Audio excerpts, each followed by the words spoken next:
నమస్తే, తెలుగు రాజ్యంకి స్వాగతం. నేను మీ సంధ్య. వెంకీ అట్లూరి ప్రస్తుతం పెద్దగా సౌండ్ వినిపిస్తున్న డైరెక్టర్ పేరు. ఎందుకంటే విశ్వనాథన్ అండ్ సన్స్తో ఎక్స్పెక్టేషన్స్ లేకుండా నార్మల్గా ఏదో ఫ్యామిలీ సినిమా వస్తుంది అనే ఒక చిన్న ఎక్స్పెక్టేషన్స్తో వచ్చి ఇప్పుడు ప్రతి ఒక్క ప్రొడ్యూసర్కి, దాంతోపాటు ప్రతి ఒక్క డైరెక్టర్కి ఎలాంటి హడావుడి లేకుండా నార్మల్ సినిమా కాస్ట్తో పెట్టిన దానికన్నా డబ్బులు తీసుకొని రావడము కలెక్షన్స్ పరంగా. ఇప్పటికి మండే, ట్యూస్డే వీకెండ్ దాటేసి వీక్ డేస్లో అంటే వర్కింగ్ డేస్లో కూడా సినిమా పాస్ అయిపోవడంతో పెద్ద ఎత్తున చర్చ జరుగుతోంది. ఎందుకు చర్చ జరుగుతోంది డీటెయిల్స్లోకి వెళ్ళే ప్రయత్నం చేద్దాం.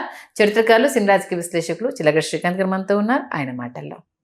శ్రీకాంత్ గారు నమస్తే అండి. నమస్కారం సంధ్య గారు. అన్ని భాషలకు సంబంధించిన స్టార్స్ ఎవరు లేరు, అందరూ చూసే వెల్ నోన్ ఫేస్లు అసలు ఎక్కడా లేరు.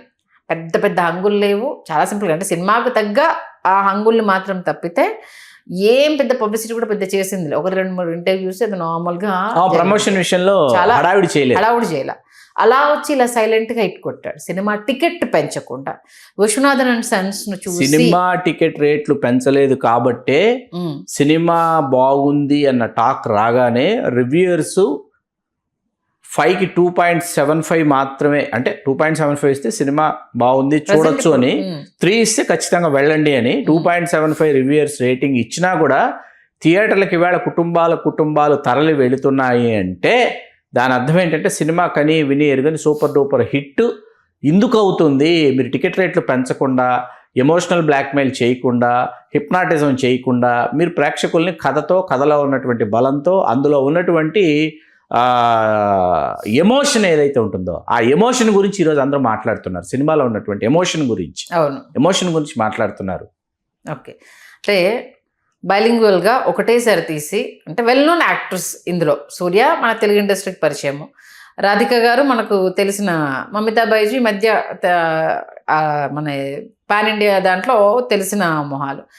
పెద్ద స్టార్ కాస్టింగ్ ఏం లేదు, కానీ చాలా సింపుల్గా అందరి బన్నెలను అంటే మెచ్చుకోలు తీసుకుంటుంది. అంటే డైరెక్టర్స్ కోచ్, ప్రొడ్యూసర్స్ కోచ్ ఈ సినిమా ద్వారా చూసి నేర్చుకోవాల్సిన విషయం ఏంటంటే కథను నమ్ముకొని, కథలో ఉన్నటువంటి పాత్రలను నమ్ముకొని మీరు సినిమా చేస్తే ఖచ్చితంగా ఇలా గొప్పగా సత్ఫలితాలు ఉంటాయని నేర్చుకోవాలి, తెలుసుకోవాలి.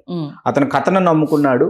అంత క్రితం అతను చేసిన సినిమాల ద్వారా సూర్య గారిని అప్రోచ్ అయ్యాడు. ఖచ్చితంగా అతను నెరేట్ చేసినటువంటి విధానం కావచ్చు, లక్కీ భాస్కర్ చూస్తే ఎవరైనా సరే ఇతను అద్భుతంగా తెరకెక్కిస్తాడన్న విషయం అర్థమైపోతుంది. సార్ చూసినా, లక్కీ భాస్కర్ చూసినా హ్యాండిల్ చేయగలడు అనేటటువంటి విషయం. అది మనం గతంలో బాలకృష్ణ గారితో అన్స్టాపబుల్ షోలో కూడా దుల్కర్ సల్మాన్తో కలిసి వెంకీ అట్లూరి ఉన్నటువంటి ఆ సందర్భంలో కూడా దుల్కర్ సల్మాన్ వెంకీ అట్లూరి గురించి చాలా చాలా పాజిటివ్ అంశాలు తెలియజేశాడు. ఇవాళ మనం నిజంగా ఖచ్చితంగా మన తెలుగు సినిమా అనిల్ రావిపూడి మాత్రమే కాదు, వెంకీ అట్లూరి కూడా అని చెప్పి మనం గర్వంగా చెప్పుకోవచ్చు. అనిల్ రావిపూడి చెప్పాలనుకున్న జోకు మాస్ వేలో చెప్తాడు, వెంకీ అట్లూరి క్లాస్ వేలో చెప్తాడు. That is the difference between both directors. అలాగే ఏంటంటే వెంకీ అట్లూరిలో త్రివిక్రమ్ గారి ఛాయలు కొన్ని కనిపిస్తున్నాయి. రచనా శైలి కావచ్చు, సన్నివేశాలను తెరకెక్కించేటటువంటి విధానం కావచ్చు, చాలా మంది త్రివిక్రమ్ గారి శైలి కనిపిస్తుంది. ఇది ఆరోగ్యకరమైనటువంటి పరిణామం. వెంకీ అట్లూరిని చూసి భావితరం దర్శకులు కావాలనుకున్న వాళ్ళు, రచయితలు కావాలనుకున్న వాళ్ళు ఏంటంటే అర్థం చేసుకోవాలి, సినిమా మీడియంని అర్థం చేసుకుని దాన్ని ప్రేమించి భావోద్వేగాలు తెర మీద పండించేటటువంటి తీరు హృదయంగా ఉంటే ప్రేక్షకులు పట్టం కడతారు. హీరో ఎవరు, ఏ భాషలో ఉన్నటువంటి కథానాయకుని తీసుకొచ్చి ఏ భాషలో సినిమా తీసి ఏ భాషలో కథ చెప్పారు, ఏ విధంగా మెప్పించారు అనేటటువంటిది కాసేపు మనం పక్కన పెడితే, ఏ భాషలో ఉన్నటువంటి నటులనైనా మన భావోద్వేగాలు ఒకటే అండి. మన రాష్ట్రం ఏదైనా కావచ్చు, మన ప్రాంతం ఏదైనా కావచ్చు, మన కులం ఏదైనా కావచ్చు, మతమైన ఏదైనా కావచ్చు, మన కన్నీళ్ళు అనేవి, లేకపోతే మన బాధ అనేది, మన ఆనందం అనేది మనం వ్యక్తపరిచేటటువంటి తీరు ఒకటే.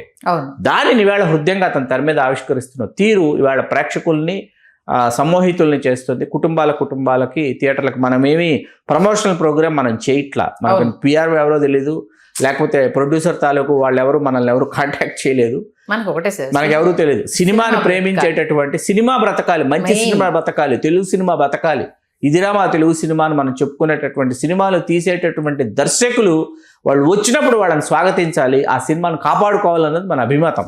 ఎందుకంటే సగటు అభిమాని ఆ థియేటర్లోకి వెళ్ళి చూడాలన్న ఫీలింగ్ను మిస్ అయిపోతున్నాం. ఎందుకంటే ఇంత టికెట్లు పెడుతుంటే ఆ సినిమా సక్సెస్ అవ్వకపోవడం, ఎందుకు మేము ఇంత పెట్టి వెళ్ళి చూడాలి అన్న ఆ బాధకు సమాధానం దొరకదు. ఎందుకంటే ఒక చిన్న ఎంటర్టైన్మెంట్ ఒక సగటు మనిషి జీవితంలో కాసేపు ఈ కష్టాలు ఈ బాధలన్నీ మర్చిపోయి థియేటర్కి వెళ్ళేసి సరదాగా చూసి ఎంజాయ్ చేయాలి. లేకపోతే ఆ క్యారెక్టర్లో మనల్ని మనం ఊహించుకోవాలి. నిజంగా మన జీవితంలో ఇదే కదా, మన జీవితంలో ఇది లేదు కదా అంటూ ఎవరికి తోచిన విధంగా ఆ సినిమాను అలా చూసుకుంటారు. ఆ సగటు ప్రేక్షకుడు ఎంటర్టైన్మెంట్ మిస్ అవుతుంది. ఇలాంటి సినిమాలు వచ్చినప్పుడు ప్రొడ్యూసర్లు అయ్యా చూడండి, డైరెక్టర్లు చూసి నేర్చుకోండి అనేసి ఒక చిన్న మేల్కొల్పు, అందులోనూ తక్కువ టైంలో సినిమాను జనంలోకి తీసుకురావడం అనేది. ఇప్పుడు ఇయర్స్ టుగెదర్ మీరు తీస్తున్నారు, ఇండస్ట్రీ బ్లాక్ బస్టర్స్ హిట్ అవుతున్నాయి, కానీ ఆ సినిమా కోసం ఇన్ని సంవత్సరాలు వెయిట్ చేయాల్సి వస్తుందన్న అది. పైగా ఏంటంటే సూర్య గారికి విజయం ఏ సమయంలో నిజంగా అవసరమో ఆ సమయంలో వచ్చినటువంటి విజయం. ఇప్పుడు వరుస ఫ్లాపులతో సతమవుతున్న సూర్య గారికి ఆయన ఇప్పుడు మనకి ఆకాశం నిహద్ర మీకు ఓటీటీలో వచ్చింది, థియేట్రికల్ రిలీజ్ కరోనా టైం ఓటీటీలో వచ్చింది, సూపర్ హిట్ అయింది, ఆయనకు జాతీయోత్తమైనటువంటి పురస్కారం వచ్చింది. కానీ ఆయనకి నిజంగా ఒక వ్యాపారాత్మక విజయం కావాలి. ఎవరికి? సూర్య గారికి. ఒక థియేట్రికల్ రిలీజ్ అయినటువంటి సినిమా ఒక బ్లాక్ బస్టర్ లాంటి ఒక సౌండ్ రావాలి, వస్తే కానీ ఆయన ఫర్దర్ మూవీస్ కానీ ఫర్దర్ ప్రాజెక్ట్స్ కానీ టేక్ ఆఫ్ అవ్వవు. దానికి కరెక్ట్ టేక్ ఆఫ్ అయింది cinema Viswanath and sons. Karuppu hit అయినా తమిళ వర్షన్ లో Karuppu super hit, Telugu disaster కదండి, వచ్చేసరికి అంత యాక్సెప్ట్ చేయలేదు ఆయన. సూర్య గారి మీద మొదటి నుంచి నాలాంటి వాడుకున్న కంప్లైంట్ ఏంటి, కార్తీ మీద నాకు ఎప్పుడు కంప్లైంట్ లేదు, కార్తీ అంటే చాలా ఇష్టం నాకు. సూర్య గారి మీద ఉన్న కంప్లైంట్ ఏంటంటే ఆయన విక్రమ్ ఏం చేస్తున్నాడు చూసి అది చేయడం మొదలు పెడతాడు. ఆయన విక్రమ్ ఈ జానర్లో చేస్తున్నాడా, నేను ఈ జానర్లో ఒక సినిమా చేయాలి. విక్రమ్ పిచ్చోడుగా యాక్ట్ చేస్తున్నాడా, నేను పిచ్చోడుగా యాక్ట్ చేయాలి. విక్రమ్ అవిటివాడిగా యాక్ట్ చేస్తున్నాడా, నేను అవిటివాడిగా యాక్ట్ చేయాలి. విక్రమ్ ఇలా ఉంటుంది సూర్య గారి. అదంతే, విక్రమ్ సూర్య ఒకేసారి తమ ప్రయాణాన్ని ప్రారంభించిన తర్వాత ఏంటంటే ఆయన మమ్ముట్టి ఈయన మోహన్ లాల్, లేకపోతే ఈయన మమ్ముట్టి ఆయన మోహన్ లాల్ అనేటటువంటి ఒక ధోరణి వాళ్ళిద్దరిలో ఉంది. ఒకేసారి వాళ్ళ ప్రయాణం హీరోలుగా ఒకే సమయంలో ఒకేసారి వాళ్ళ ప్రయాణం ప్రారంభమైనప్పుడు ఏంటంటే సూర్య గారి ముందున్న ఒక పెద్ద పజిలు, క్వశ్చన్ మార్కు, ఛాలెంజ్ విక్రమ్ అనమాట. విక్రమ్ని అధిగమించాలంటే ఏం చేయాలని ఆలోచించాడు. ఆయన తంగలాన్ చేసి ఆయన కరుపు చేయటం, మీకు అర్థమైంది, ఇలాంటివన్నీ చేస్తుంటాడు ఆయన. దాన్ని విడిచిపెట్టి ఏంటంటే నేను సూర్యలాగా నాకు నచ్చినా లేకపోతే నాకు కుదిరేటటువంటి పాత్రతోనో కథతోనో నేను ముందుకు వెళితే అంటే విశ్వనాథ్ అండ్ సన్స్ లాంటివి వస్తాయన్నమాట.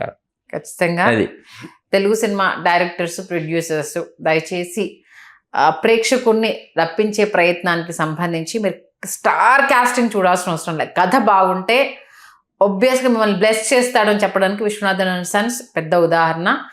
ఏదైనా డైరెక్టర్స్ కి మీరు చెప్పాలంటే ఏం చెప్తారు? మనం ఎవరు అండి చెప్పడానికి, వాళ్ళకి అన్ని తెలుసు.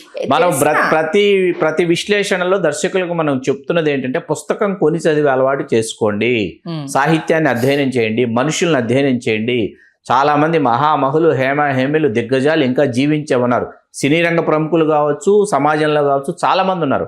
వాళ్ళ జీవితాల్లో బోలెడని కథా వస్తువులు ఉన్నాయి, బోలెడని పాత్రలు ఉన్నాయి, బోలెడని సంఘటనలు ఉన్నాయి. వాటిని అధ్యయనం చేసి జీవితాన్ని తెర మీదకు తీసుకురండి. సినిమా తెర మీదకు తీసుకురావద్దు. సినిమా చూసి సినిమా తీయద్దు, జీవితాన్ని అధ్యయనం చేసి సినిమా తీయండి అని చెప్తున్నాం మనం. ఓకే, చూద్దాం మరి విశ్వనాథ్ సన్స్ తోటి మెగా ప్రొడ్యూసర్స్ అంతా మేల్కొల్డి బడ్జెట్ని కట్ చేసుకొని ఎవరికి ఎంతవరకు ఇవ్వాలో ఇస్తే ఇంకో 2 సినిమాలు తీసే అవకాశం ఉంటుంది. సినిమా థియేటర్లు కలకల్లాడతాయి, ప్రేక్షకులు థియేటర్లకు తరలి వెళ్తారు. మరి ఆ దిశగా ఎంతవరకు అడుగులు పడతాయని మంచి విశ్లేషణ అందించారు. ధన్యవాదాలు శ్రీకాంత్. ధన్యవాదాలు సంధ్య గారు. హలో, తెలుగు రాజ్యం ఛానల్ చూస్తున్నారా?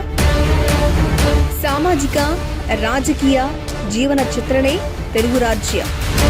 అతిశయోక్తులు, అసత్యాలు ఉండవు. రాజకీయ కోణం కాదు, ప్రజా కోణమే కొలబద్ద. తెలుగు రాజ్యం వీక్షణ మీ ఉత్తమ అభిరుచికి నిదర్శనం.